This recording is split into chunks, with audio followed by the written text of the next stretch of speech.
I've never seen black men who are Americans intermarry with African ladies. I don't know what is going on, but I have never seen it. So I keep seeing these passport bros flying to African countries like Kenya, Ghana, Nigeria, thinking they're about to find themselves low-maintenance submissive wives. Are they insane?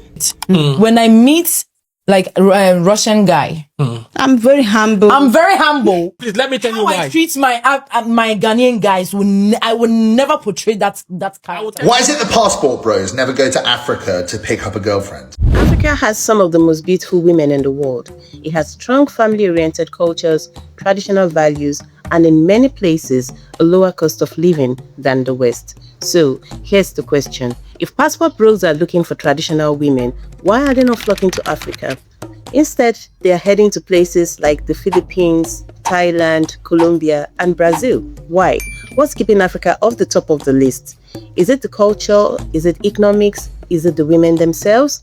A few members of my audience raised this question, and after looking into it, I realized the answer is not as simple as most people think. So, in today's video, we are going to break it all down, and trust me, by the end of this video, you may see the passport bro movement and Africa very differently.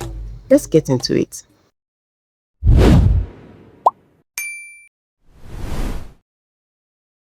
All right, look, so let me go ahead and give y'all the honest truth about Kenya. I had maybe 2 out of 1,000 people say, could they see me out here? They was like, oh, he's a passport bro. Let's talk about the real passport bros in Kenya. It is the older European men. Yo, I've seen it everywhere I go. Older European men with a young girl from Kenya. And I'm not just saying young as in like she's a teenager, but you know, she's probably in her low 20s. And this dude is in his late 50s, early 60s. I've seen multiple of it. I'm not mad, you know what I'm saying? Get it how you live. But just because you see a black American who's younger there, do not consider him a passport bro. We really go over there and do different things. At least I did, you know what I'm saying? So this brother is basically saying that when women see a black American man in Kenya, they automatically assume he is a passport bro looking for women. Personally, I would interpret looking for women in the context of sex tourism, and I'll tell you why. The reason some Kenyan women may place black American men in this stereotype is because of the older European men who travel there and spend time with much younger, Kenyan women in their 20s.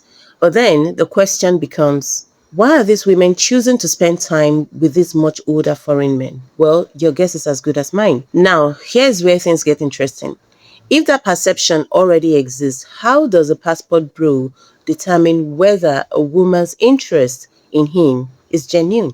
If many women have come to associate foreign men with financial opportunity, it raises an important question. Is she interested in the man, or is she interested in what the man can provide? That's a challenge any man dating overseas needs to think seriously about, because once money enters the equation, it becomes harder to distinguish genuine attraction from financial motivation. Do you see the way the East African ladies do? You see the meekness in their voice? Yes. Why should a West African woman not speak in such a meek way? Do you see their men? Do you see their men? Do you see how their men speak?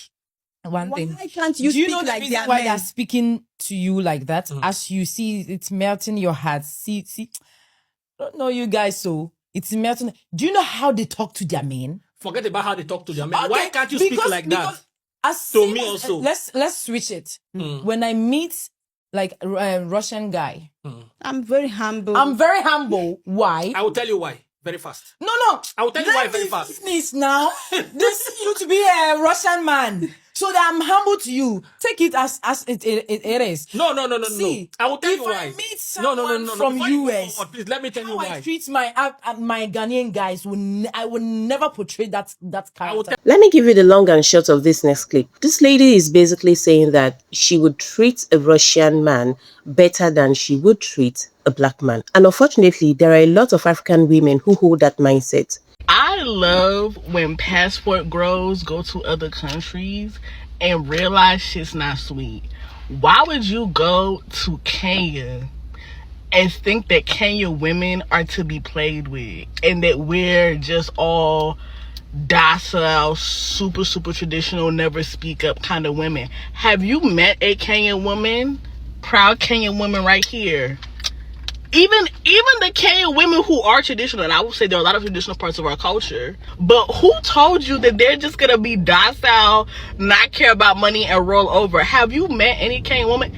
The reason why I'm strict on men and I don't play games is because the traditional Kenyan women who raised me did not play games. Like, what are y'all like? Y'all do not be researching. Have you met Kenyan?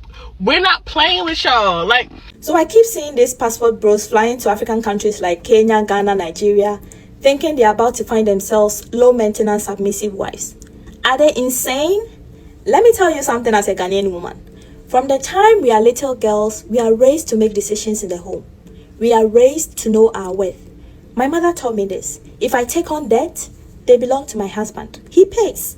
And if I make money, it belongs to my family. The man is expected to take care of my every single need. And if he can't, if he's irresponsible or treats me badly, my mother will personally come help me pack my things and leave his sorry ass. We don't call that independence, we call it standards. And if you fail as a man to be responsible, you are an idiot, you are kwasia. So when I see all these passport bros thinking African women are their saving grace or solution, let me be clear. If a woman in any of these countries agrees to marry your broke ass, it's not for you, it's for the green card.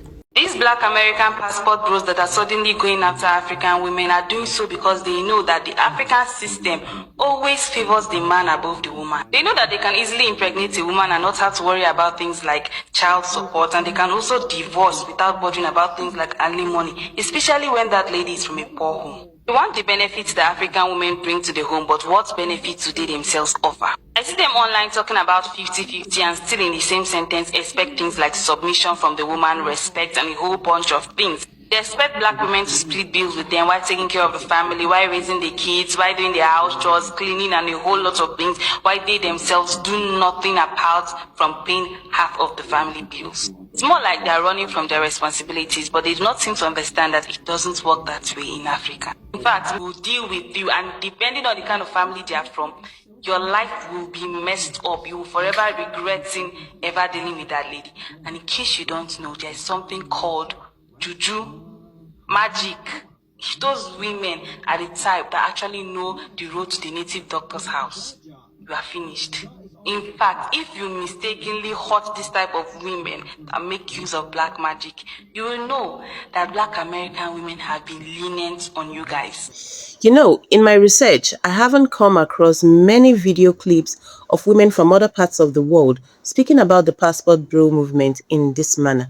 What I do find are women speaking and carrying themselves in more modest ways, often encouraging the passport bros to visit their countries. It seems to me that some African women have a lot to say to passport bros already, mouthful of words, it's typical anyway.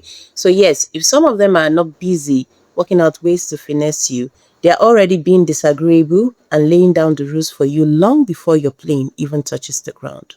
Now, don't get me wrong, there are plenty of good African women who have been raised with strong values, solid family backgrounds, and a healthy respect for men and relationships. But there is also a growing number of African women who have adopted many of the same attitudes of women in the West, placing a heavy emphasis on money, equality, feminism, and the hold down with the patriarchy narrative. To start with, there are quite a few things, in what she's saying that don't really hold up. Now I understand African cultures and traditions do share similarities across the board, especially within Black African societies, but I wasn't raised with the kind of mindset she's describing. Maybe in Ghana, things are different in her experience. If you're a Ghanaian and watching this, feel free to drop your perspective in the comments. But here's the point, whether everything she said is 100% accurate or not is almost besides the point. The thing is this, when passport bros hear this kind of message, do you honestly think it makes them more interested in coming to Africa? Probably not. If anything, it reinforces a specific narrative about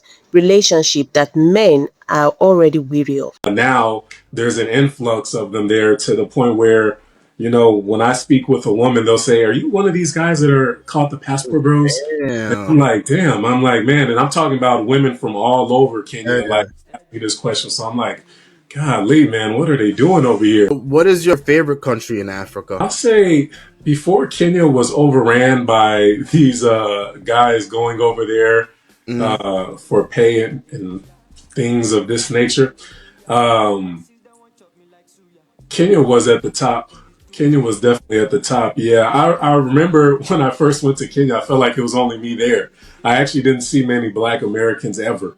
You know, now there's an influx of them there to the point where, you know, when I speak with a woman, they'll say, "Are you one of these guys that are called the passport bros?" It's sad because what I'm not liking is that it's been going on for so many years, mainly by the opposite of the Black man, which are the ones that are this color.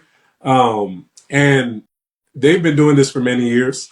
But now, since, you know, Black men, when we travel, it's, you know, part of it's traveling, but then you also have a part of Black men that's also trying to make money. And, you know, of course, when the women, they need to be seen on camera. If you're trying to, that's a part of it. Traveling, you know, having vixens for your videos and stuff. So unfortunately, you know, just a lot of these dudes going into the clubs and all this stuff like that. Now it's being shown on a higher, you know, on a higher end, you know, men paying for certain activities. Many men still imagine Africa as the untouched place where traditional values have remained frozen in time, but that's simply not true. Africa has smartphones. Africa has TikTok. Africa has Instagram. Africa has YouTube. The same social media content influencing women in London, New York, Toronto, and Los Angeles is reaching women in Nairobi, Accra, Johannesburg, Lagos, and everywhere in between. Many young women are consuming the same messages. Get the bag, don't settle, you don't need a man, boss babe culture, modern feminism, and endless content, teaching women how to maximize what they can get from a man or a relationship rather than how to build one. Now, are all African women doing this? Of course not, but the influence is undeniable. I'm going to keep on stressing it over and over. You need to do your due diligence.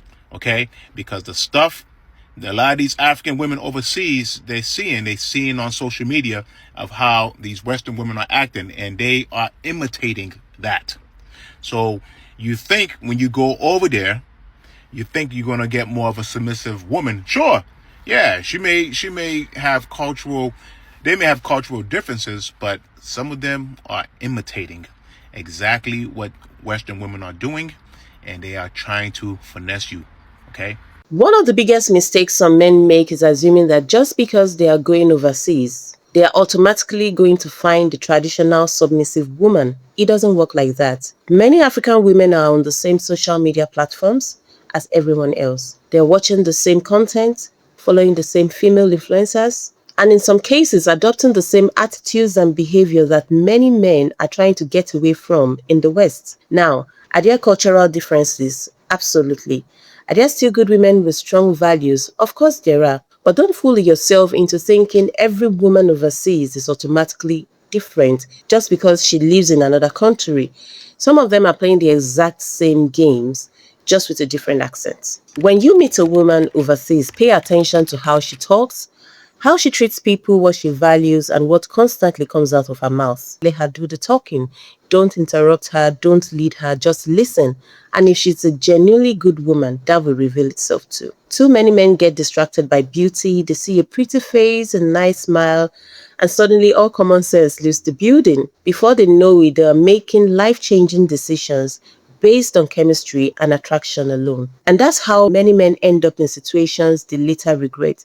So study the woman, learn her character, observe her actions, and most importantly, give yourself enough time to see who she really is before making major decisions. I am not condemning Africa because of some bad women or bad experiences, but it would be unwise to assume every woman overseas had good intentions simply because she lives overseas. So let me throw the question back to you.